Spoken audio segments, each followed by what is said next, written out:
Hello my dear students, welcome back to my YouTube channel English सीखें। Guys आज मैं फिर से आप लोग के लिए एक बेहतरीन वीडियो लेकर आई हूँ जिसमें मैं आपको डेली यूज सेंटेंसेस का प्रैक्टिस करवाऊंगी और ये बहुत ही इजी वे में करवाऊंगी और सेंटेंसेस भी बहुत इजी लेकर आई हूँ क्योंकि ये आपको समझने में इजी होगा और न्यू लर्नर्स के लिए डायरेक्ट डिफ़िकल्ट वर्ड्स देना या डिफ़िकल्ट सेंटेंसेस देना सीखने में बहुत डिफ़िकल्ट होता है। तो इसलिए मैं इजी सेंटेंसेस लेकर आई हूँ जिसमें आप आसानी से समझ सकते हैं और प्रैक्टिस कर सकते हैं। और ये मूवी तो आप लोगों ने देखा ही होगा और नहीं देखा है तो देख लीजिएगा, और जिसे पता है वो प्लीज़ कमेंट कीजिएगा कि कौन सा मूवी का है। और जिसको भी कोई किसी भी सेंटेंस में प्रॉब्लम होती है समझने में या फिर लिखावट देखने में या मेरे बोलने में, तो वो आप कमेंट कीजिए, मैं उसका आंसर ज़रूर करूँगी। और अगर आप मेरे यूट्यूब चैनल इंग्लिश सीखे में नया है तो प्लीज़ सब्सक्राइब कर लें और वीडियो को लास्ट तक ज़रूर देखें। तो चलिए आज का पहला सेंटेंस स्टार्ट करते हैं। आज का पहला सेंटेंस है, कबीर क्या मैं यहाँ 2 दिन और रह सकती हूँ। रह सकती हूँ मतलब ठहर सकती हूँ। कबीर क्या मैं यहाँ 2 दिन और रह सकती हूँ। Kabir may I stay here for 2 more days please.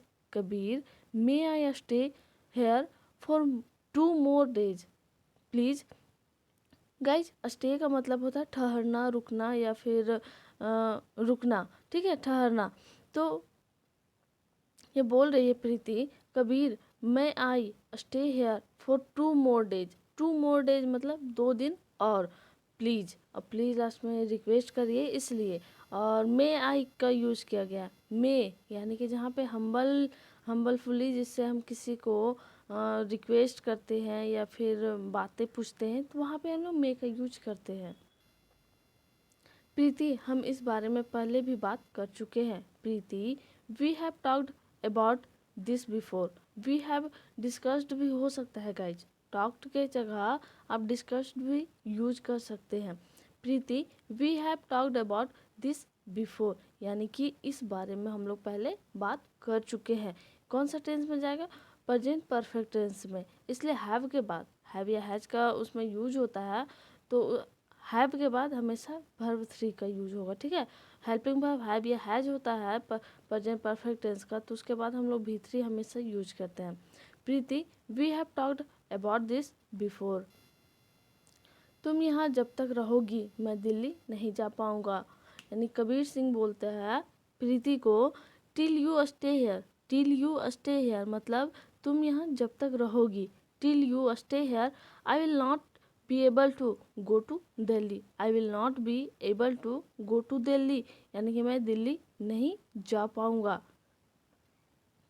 Till you stay here I will not be able to go to Delhi.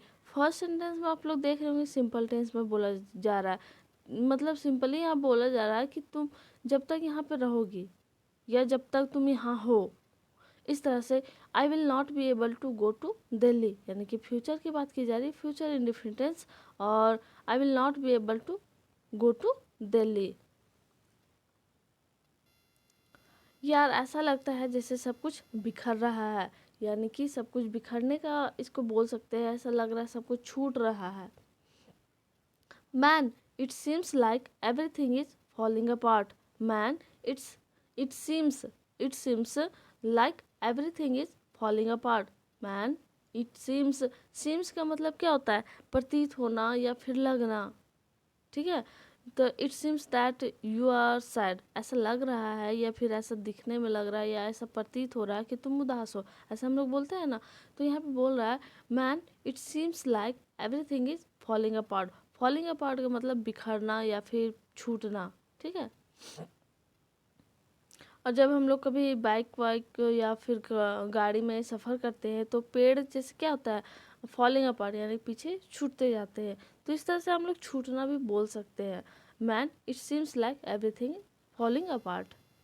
ये कैंप, ये दोस्ती, सब कुछ बोलता है this camp, this friendship, everything. This camp, this friendship, everything. और guys camp का तो कैंप ही होता है इंग्लिश और हिंदी, कैंप का हिंदी कुछ और होता है, खेमा शायद होता है, लेकिन गुरु जो अलग आपको पता ही होगा कैंप का मतलब। तो वो ज़्यादा हिंदी लिखना भी मतलब बहुतों को नहीं समझ में आता, समटाइम्स मुझे भी पूरा हिंदी समझ में नहीं आती है, जो शुद्ध हिंदी होती है वो, तो इसलिए इंग्लिश में ही चलेगा। This camp, this friendship, everything. चुप रहो, तुम 2 दिन से एक ही बात कर रहे हो। कबीर बोलता है प्रीति को, चुप रहो, तुम 2 दिन से एक ही बात कर रहे हो। शट अप, चुप रहो को क्या बोलते हैं हम लोग? Shut up. Shut up, you are keep doing the same matter. Keep doing मतलब तुम एक ही चीज़ को कर रहे हो या फिर एक ही चीज़ को बोल रहे हो। Keep talking, keep doing the same matter for 2 days, यानी कि तुम एक ही बात को कर रहे हो 2 दिनों से। Shut up, you are keep doing, यानी कि कीप का यूज कहाँ पे हम लोग करते हैं? जैसे बोलते हैं ना कीप इट अप, लगे रहो, यानी कि वो जो काम कर रहे हो तो वो कंटिन्यू उस वर्क को करते रहो। तो shut up, you are keep doing the same matter for 2 days. 4 का यूज किया गया है यहाँ पे 2 डेज, 2 दिनों से। यहाँ पे सिंस और 4 का हम बताए हैं डिफरेंसेस। सिंस यानी कि जहाँ पे निश्चित हो, as for since, as for निश्चित जहाँ पे टाइम होता है, एक्यूरेट हमको पता होता है, वहाँ पे हम लोग सिंस का यूज करते हैं। 4 जहाँ पे हम लोग को प्रॉपर नहीं पता होता है कि वो टाइम प्रॉपर वही है, वहीं से स्टार्ट हुआ, कंफर्म नहीं होते हम लोग, वहाँ पे हम लोग 2 डेज यानी 4 का यूज करते हैं। और यहीं पे अगर रहता सोमवार से मंगलवार से तो ये प्रॉपरली हमको पता रहता, तो सिंस हम लोग यूज करते। लेकिन यहाँ पे यूज किया गया है 2 डेज, तो पता नहीं है ना 2 डेज का कब से, तो इसलिए यहाँ पे 4 का यूज किया गया है। तुम यहाँ इतनी ठंड में क्यों आए हो? प्रीति को बोलता है कबीर, तुम यहाँ इतनी ठंड में क्यों आए हो? Y have you come here in so cold? Y have you come here in so cold? अब गाइस यहाँ पे प्रेजेंट परफेक्ट टेंस का यूज किया गया और WH फैमिली को यूज किया गया, यानी कि क्यों की बात की जा रही है। क्वेश्चन पूछा जा रहा है, क्वेश्चन पूछेंगे तो WH फैमिली को पहले लिखते हैं ना, उसके बाद हेल्पिंग वर्ब, उसके बाद सब्जेक्ट, अब प्लस भी3, और कम का भी3 कम ही होता है, इसलिए यहाँ पे कम लिखा गया। Why have you come here in so cold? हमें अलग हुए सिर्फ 15 दिन हुए हैं। It's only 15 days, it's only 15 days since we got separated. और सेपरेटेड का मतलब होता है अलग होना या बिछड़ना, ठीक है। हमें अलग हुए सिर्फ 15 दिन हुए हैं। It's only been 15 days since we got separated.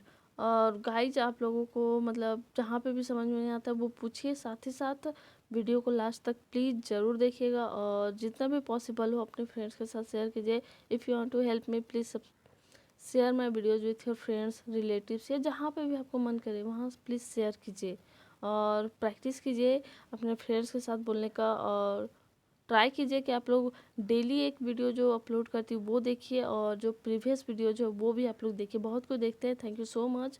खुशी होती है कि आप लोग मेरे प्रीवियस वीडियो से प्रैक्टिस करते हैं। और प्लीज़ प्रैक्टिस कीजिए, क्योंकि अगर प्रैक्टिस छोड़िएगा तो कोई फ़ायदा नहीं है। इतना दूर तक आए हैं तो थोड़ा दूर और सही, तो प्लीज़ प्रैक्टिस करते रहिए। और बहुत कोई का कमेंट आता है कि मैं सीख गया हूँ बोलने के लिए, थोड़ा बहुत कि बोल लेता हूँ, तो मुझे बहुत ज़्यादा खुशी होती है कि मेरे कारण चलिए कुछ तो मतलब किसी को मैं सिखा पा रही हूँ। तो प्लीज़ बताइए आप लोग क्या सीखें और प्लीज़ प्रैक्टिस करते रहिए। तो चलिए आगे सेंटेंस की ओर बढ़ते हैं। हम लॉन्ग डिस्टेंस रिलेशनशिप में हैं और 3 साल से ऐसे ही रहेंगे, मतलब और 3 साल ऐसे ही रहेंगे। हम लोग लॉन्ग डिस्टेंस रिलेशनशिप में हैं और 3 साल ऐसे ही रहेंगे। We are in long distance relationship and stay like this for 3 more years, यानी कि 3 साल और रहेंगे। We are in long distance relationship, long distance relationship, we are in long distance relationship and stay like this for 3 more years, ठीक है। यहाँ पे रहेंगे तो यहाँ पे विल का यूज करें ना करें आपको पता चल जाएगा कि यहाँ पे 3 साल की बात और 3 साल की बात की जा रही है तो फ्यूचर की ही बात होगी ना, तो यहाँ पे विल का यूज करे या ना करे मैटर नहीं करता। We are in long distance relationship and stay like this for 3 more years। और यहाँ पे सब्जेक्ट को भी दोबारा यूज करने की ज़रूरत नहीं है, क्योंकि फर्स्ट सेंटेंस में हम लोग को पता चल रहा है कि यहाँ पे सब्जेक्ट हम यानी कि वी के बारे में बात किया जा रहा है। आंटी कहाँ है अंकल, मतलब ऐसे बोलते हैं ना, आंटी कहाँ है अंकल, यानी कि अंकल कहाँ हैं। मैं आपसे कुछ बात करना चाहता हूँ, यानी कि आप लोगों से कुछ बातें करना चाहता हूँ। Aunty where is uncle, where is uncle, shortcut में लिखा हुआ है guys. Aunty where is uncle, I want to talk to you something, I want to talk to you something, मैं आप लोगों से या आपसे कुछ बातें करना चाहता हूँ। Aunty where is uncle, I want to talk to you something, यहाँ सिंपल टेंस में ही बोला जा रहा है और वांट का यूज किया गया है। वांट को मतलब जहाँ पे हम लोग को मर्जी होता है, जो चीज़ हम लोग करना चाहते हैं वहाँ पे हम लोग वांट का यूज करते हैं। और वांट टू के बाद हमेशा वर्ब का यूज होता है, वो भी वर्ब वन, ठीक है। मेरे घर में शादी सेरेमनी है, इसलिए मैं प्रीति को लेने आया हूँ। सेरेमनी का हिंदी होता है समारोह, ठीक है गाइज। मेरे घर में शादी सेरेमनी है, इसलिए मैं प्रीति को लेने आया हूँ। There is a wedding ceremony in my house, there is a wedding ceremony in my house, so I came to pick up Preeti. और पिकअप का मतलब होता है लेना, लेने आना, ठीक है। और ड्रॉप का मतलब एक पता ही होगा, ड्रॉप का मतलब होता है छोड़ देना यानी पहुंचा देना। मेरे घर में शादी सेरेमनी है, इसलिए मैं प्रीति को लेने आया हूँ। There is a wedding ceremony in my house, there is a wedding ceremony in my house, so I came. यहाँ पे भी टू का यूज़ किया गया, यानी कि पास्ट इंडिफिनिट टेंस, ठीक है गाइज। जिसका बनाने का स्ट्रक्चर तो आपको पता ही होगा और जिसमें हम लोग भी टू का यूज करते हैं। तो सो I came to pick up प्रीति। प्रीति के पिता बाहर गए हैं, यानी कि प्रीति के पापा बाहर गए हैं, वह आ सकते हैं, वह अब आ सकते हैं। Preeti's father has gone out, Preeti's father has gone out, he may come now, he may come now, Preeti's father has gone out. यहाँ पे हैज का यूज किया गया और भी थ्री, तो यहाँ पे प्रेजेंट परफेक्ट टेंस का यूज किया गया है, जिसमें मतलब जिसमें क्या करते हैं हम लोग वर्ब थ्री का यूज करते हैं, ठीक है। जो काम हुआ है पास्ट को रिप्रेजेंट करता है, प्रेजेंट में हम लोग बोलते हैं लेकिन पास्ट के बाद रिप्रेजेंट करता है, तो हैव और हैज का यूज करते हैं और प्लस वर्ब थ्री। प्रीति's फादर यानी कि सिंगुलर है, इसलिए हैज का यूज किए हैं। और गोन और ही में कम नाउ, यानी कि अब वो आ सकते हैं। प्रोबेबिलिटी है, यानी कि एक तरह से लगता है कि हाँ वो आ सकते हैं, एक तरह से क्या बोल सकते हैं, रहता है मतलब समझ में प्रोबेबिलिटी रहता है कि वो अब आ सकते हैं। बस कुछ देर में प्रीति को वापस पहुंचा दूंगा, ये कबीर बोल रहा है प्रीति के बारे में। I will bring Preeti back in a while, I will bring मतलब क्या होता है लाना, ठीक है, लाना पहुंचाना या कुछ भी। I will bring Preeti back in a while, back in a while कहने का मतलब है कुछ देर में। I will bring Preeti back in a while. हम सब मिलकर इस सदन के फैसले लेते हैं। गाइज इस सदन का सदन ज़्यादा हिंदी हो जा रहा है, यानी कि इस घर का, ठीक है। हम सब मिलकर इस घर का फैसला लेते हैं। We all take the decisions of this house together, we all take the decisions of this house together, यानी कि इस घर का जो भी फैसला होता है वो हम सब यानी सारे फैमिली मिलकर लेते हैं। We all take the decisions of this house together. Preeti मैं पापा से बात करूं या चले जाऊं। गाइज आप लोगों ने देखा होगा यहाँ पे कि कबीर को प्रीति के पापा मारते हैं, तो इसलिए बाहर भी निकाल देते हैं, तो दैट टाइम ये प्रीति को पूछता है, प्रीति मैं पापा से बात करूं या चले जाऊं। Preeti should I talk to papa or go away, should I talk to papa or go away. Guys यहाँ पे आप लोग लग रहा होगा कि बात करूं या चले जाऊं इस तरह से बोला जा रहा है, तो प्रेजेंट का यूज क्यों, मतलब वहाँ पे शुड का यूज़ क्यों गया है। शुड का यूज इसलिए किया है क्योंकि एक तरह से पूछा जा रहा है मुझे पापा से बात करना चाहिए या चले जाना चाहिए, तो यहाँ पे बोला जा रहा है प्रीति should I talk to papa or go away, यानी कि चले, गो अवे का मतलब क्या होता है चले जाना। अपने पापा से बात करो और एक मजबूत लड़की की तरह, यानी कि कबीर बोल रहा है मतलब प्रीति को कि अपने पापा से तुम बात करना और एक स्ट्रांग गर्ल बन करके, यानी कि एक स्ट्रांग गर्ल की तरह। Talk to your papa, talk to your father भी बोल सकते हैं यहाँ पे guys. Talk to your papa and like a strong girl, and एक अच्छी मजबूत लड़की की तरह, ठीक है। Talk to your papa and like a strong girl. Talk to your papa, यहाँ पे सिंपल टेंस का यूज किया गया है गाइज, और सिंपली यहाँ पे बोला गया है लाइक अ स्ट्रॉन्ग गर्ल। दादी आप समझ नहीं रहे हैं कि मैं क्या कह रहा हूँ। कबीर बोलता है अपने दादी से, दादी आप समझ नहीं रहे हैं कि मैं क्या कह रहा हूँ या फिर क्या बोल रहा हूँ। Grandma you do not understand what I am saying. यानी कि यहाँ पे आपको लग रहे हैं लास्ट में तो प्रेजेंट कंटिन्यूअस टेंस में ये स्ट्रक्चर बनना चाहिए। ऐसा कोई जरूरी नहीं है गाइस, सिंपल हम लोग प्रेजेंट में ही ना बोलते हैं कि आप समझते नहीं हैं या फिर आपको समझ में नहीं आ रहा। मतलब हम लोग को बोलने का जो मकसद होता है, जो सेंस होता है बोलने का, वो तो सेम होता है ना। तो यहाँ पे आप लोग आर का भी यूज कर सकते हैं, grandma you are not understanding what I am saying, ऐसा भी बोल सकते हैं। या फिर जैसे हम बताएं वैसे भी कर सकते हैं, grandma you do not understand what I am saying. और guys do you understand what I say, मतलब क्या आप लोग समझते हैं जो मैं बात करती हूँ, जैसे मैं बोलती हूँ। अगर आपको नहीं समझ में आता है तो आप बेहिचक अपना कोई भी फीडबैक देना चाहे वो ऐसा भी हो सकता है कि आप अच्छा से नहीं बोलते हैं, आप समझाते अच्छा से नहीं, आप लिखते अच्छा से नहीं, आप बहुत अच्छा समझाते हैं, या आप समझाने का तरीका अच्छा, जैसा भी हो, कमी हो या फिर गुडनेस हो, कोई मैटर नहीं करता, बस आप कमेंट कीजिए, ठीक है गाइज। क्योंकि ये मेरे लिए मतलब एक तरह से बहुत अच्छा अपॉर्चुनिटी होगा कि मुझे अपने गलतियों को, अपने खुद को सुधारने का मौका मिलेगा।